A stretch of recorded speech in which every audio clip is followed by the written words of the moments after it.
छोड़ दें कल्ब की और नफ्स की गर्दान जनाब। छोड़ दें कल्ब की और नफ्स की गर्दान जनाब। अब रहें ऐसे कि समझें सभी अनजान जनाब। बिस्मिल्लाहिर्रहमानिर्रहीम। आज मैं अपनी किताब लॉ में से एक और गज़ल आपको सुनाऊंगा, शेयर करूंगा आपके साथ। इसका जो रदीफ है वो है जनाब।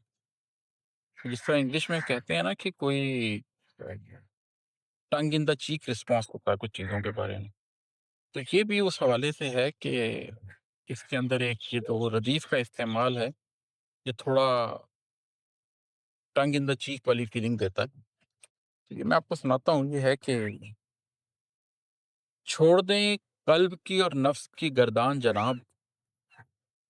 छोड़ दें कल्ब की और नफ्स की गर्दान जनाब। अब रहें ऐसे कि समझें सभी अनजान जनाब।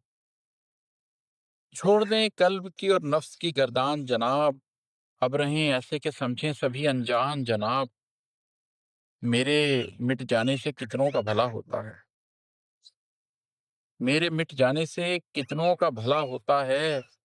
आ गई आपके होंठों पे भी मुस्कान जनाब। मेरे मिट जाने से कितनों का भला होता है। आ गई आपके होंठों पे भी मुस्कान जनाब। कह दिया आपने सब, यानी बचाया ही नहीं।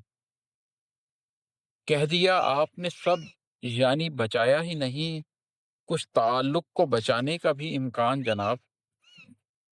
कह दिया आपने सब, यानी बचाया ही नहीं।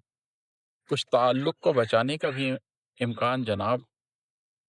और है कि गए दिन नित नए इल्जाम सजा देते हैं। गए दिन नित नए इल्जाम सजा देते हैं। कीजिए आज नहीं मुझ पे ये एहसान जनाब। गए दिन नित नए इल्जाम सजा देते हैं। कीजिए आज नहीं मुझ पे ये एहसान जनाब। छोड़ दें आप नदामत का नहीं जिक्र करें। छोड़ दें आप नदामत का नहीं जिक्र करें। शर्मसारी को समझिए मेरी पहचान जनाब। छोड़ दें आप नदामत का नहीं जिक्र करें। शर्मसारी को समझिए मेरी पहचान जनाब। मकता है कि खत्म ही करना है रिश्ता तो मुरव्वत कैसी। खत्म ही करना है रिश्ता तो मुरव्वत कैसी। अब इमाद आए तो कर डालें परेशान जनाब। खत्म ही करना है रिश्ता तो मुरव्वत कैसी। अब इमाद आए तो कर डालें परेशान जनाब।